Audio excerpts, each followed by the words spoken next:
Hey folks, welcome back. Got a little update on the old Cooper here. So she's looking pretty good.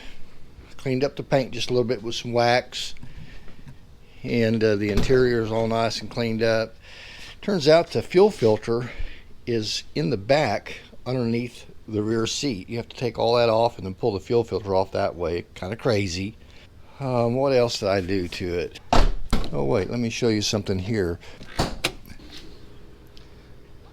Oh, that's right. Plumber Gilmer gave me that cover for that. Oh, I'll tell you about that here in just a second. All right, so we'll screw that down here in a minute. So right after I got it started, got everything running, kind of got the engine broken in a little bit, driving it, pulled it back in the garage. The next morning I noticed it had a pretty good size oil leak under the bottom. I can't tell you how disappointed I was that thing was leaking. I was real meticulous on how everything went together on that. I torqued everything down. After I looked up underneath it, that it was coming from the oil filter adapter, a known leaker on this thing, and that's got 2 new O-rings that fit on it.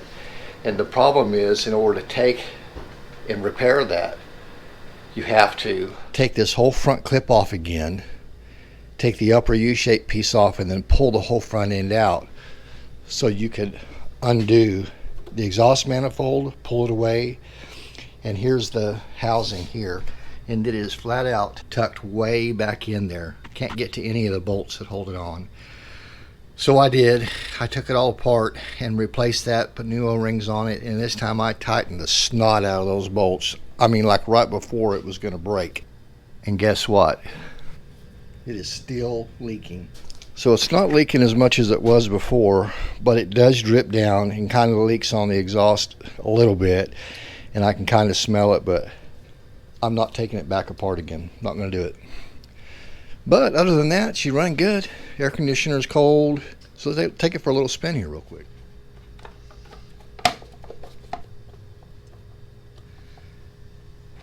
All right, there we go. Oh, one more thing. As I was driving it, I noticed how quiet the exhaust is. I mean, it is so quiet. I just can't. It's hard to hear it when I'm idling at all, and using the clutch is difficult. I need something with a little bit of noise.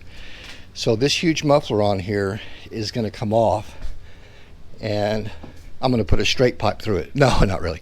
I'm going to put this little Thrush turbo muffler on it. And some of you guys may remember these Thrush turbos. We used to use these all the time back in the day.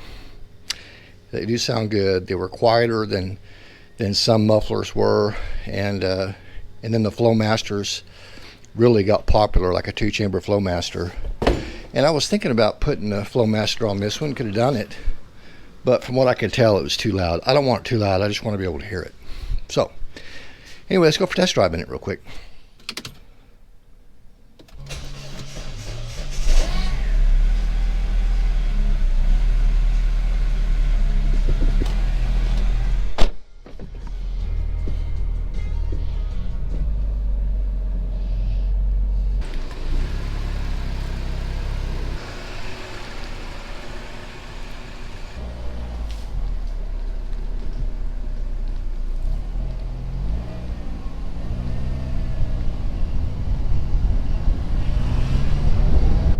Shifts great, it runs great.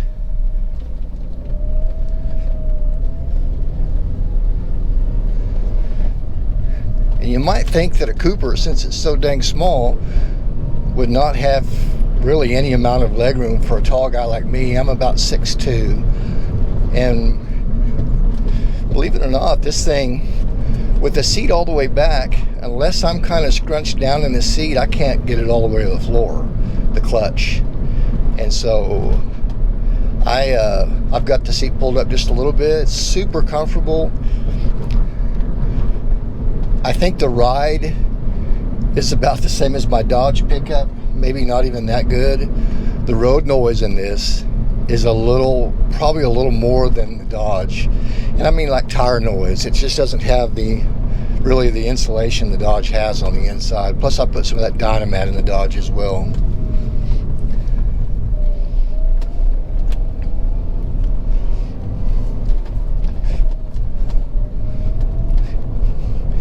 pretty dang peppy for the non-S version. It's got really plenty of get up and go for me. It seems like it's getting, by the computer on the car, about 32, 33 miles to the gallon. And to get up at the road, ooh, look at that go. And to get up on the freeway and pass people, if you're in the right RPM range, it's really good. So I didn't get it because I thought it was going to be a hot rod. I got it because I want a little gas mileage. Like I say, it's just not quite loud enough for me.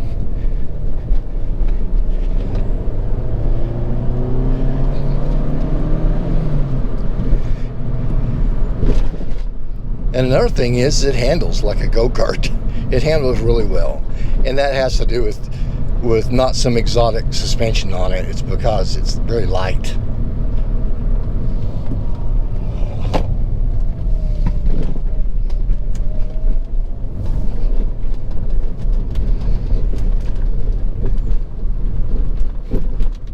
Pretty bumpy on this quality road we have here.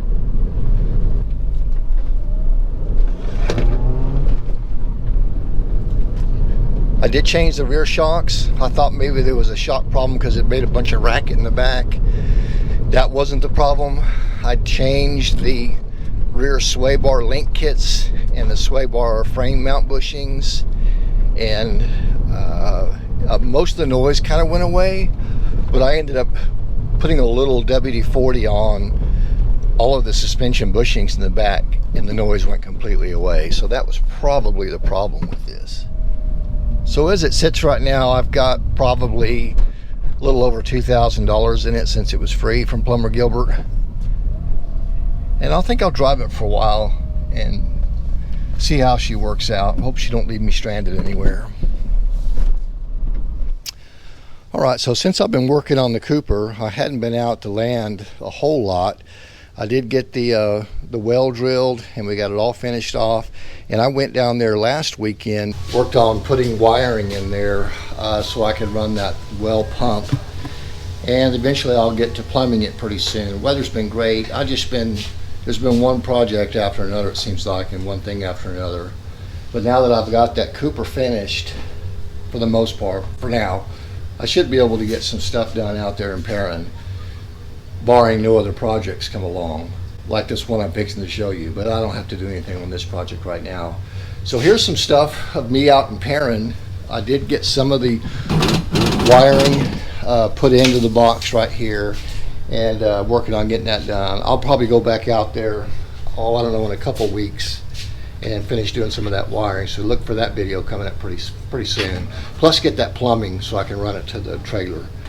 And but Plumber Gilbert calls me and says, hey, do you have any use for this? And so he sends me all these pictures right here of a bunch of motorcycle parts.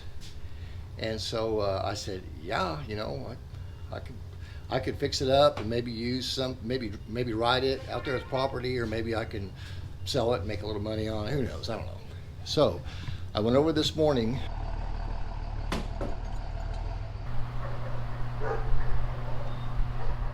And right here you can see as I'm picking it up, it was a pile of stuff.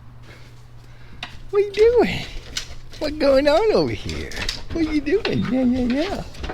I'll cut you out, Gilbert. No, I'll put you in it. I mean, it's got riding gear. It's got extra rims from another bike, probably a little small bike, and then the fixer-upper, real fixer-upper here is going to be this bike right here.